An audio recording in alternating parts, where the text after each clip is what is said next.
Source: Jeffrey Epstein taken off suicide watch before death.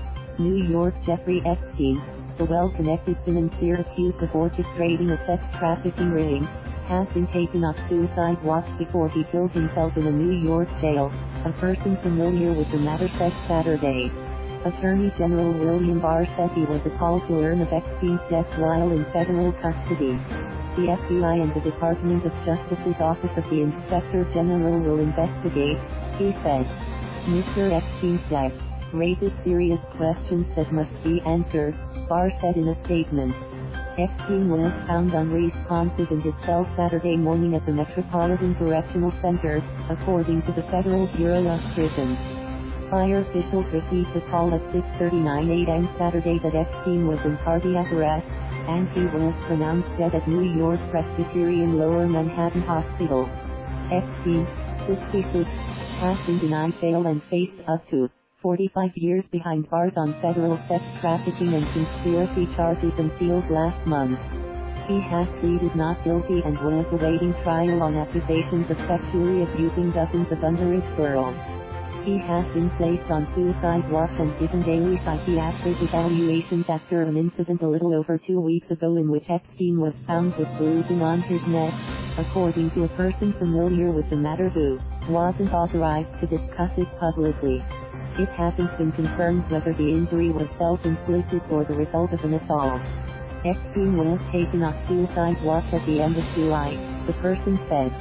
The Bureau of Prisons confirms that he has been housed in the jail's special housing unit, a heavily secure part of the facility that separates high-profile inmates from the general population. Until recently, the same unit has been home to the Mexican drug lord Joaquin Chapo Guzman, who is now serving a life sentence at the so-called Supermax prison in Colorado. Epstein's death raises questions about how the Bureau of Prisons ensures the welfare of such high-profile inmates. In October, Boston gangster James Whitey Bulger was killed in a federal prison in West Virginia where had just been transferred.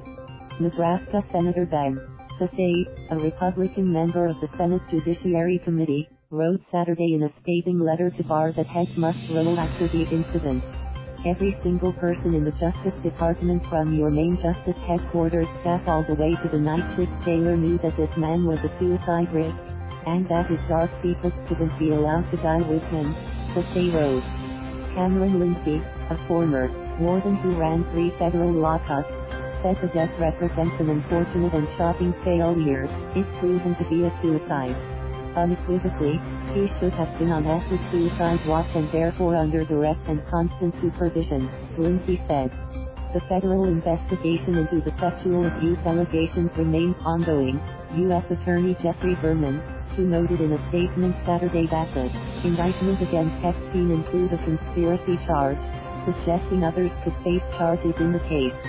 Epstein's arrest last month launched separate investigations into how authorities handled his case initially when similar charges were first brought against him in Florida more than a decade ago. U.S. Labor Secretary Alexander Acosta resigned last month after coming under fire for overseeing that deal when he was U.S. Attorney in Miami.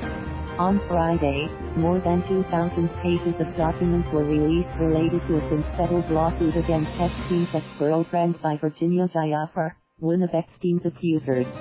The records contain graphic allegations against Epstein, as well as the transcript of a 2016 deposition of Epstein in which he repeatedly refused to answer questions to avoid incriminating himself.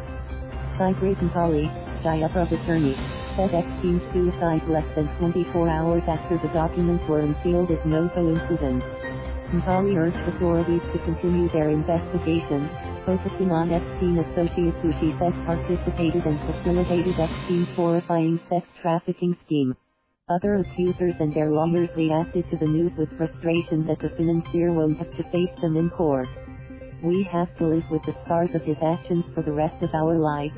While he will never face the consequences of the crimes he committed, the pain and trauma he caused so many people, accuser Jennifer Araoz said in a statement. Brad Edwards, a Florida lawyer for nearly 24 other accusers, said that this is not the ending anyone was looking for. Epstein's arrest drew national attention, particularly focusing on a deal that allowed Epstein to plead guilty in 2008 to soliciting a minor for prostitution in Florida and avoid more serious federal charges. Federal prosecutors in New York reopened the probe after investigative reporting by the Miami Herald stirred outrage over the plea bargain. His lawyers maintained that the new charges in New York were covered by the 2008 plea deal and that Epstein hasn't had any illicit contact with underage girls since serving his 13-month sentence in Florida. Before his legal troubles, Epstein led a life of extraordinary luxury that drew powerful people into his orbit. He socialized with princes and presidents and lived on a 100-acre private Caribbean island and one of the biggest mansions in New York.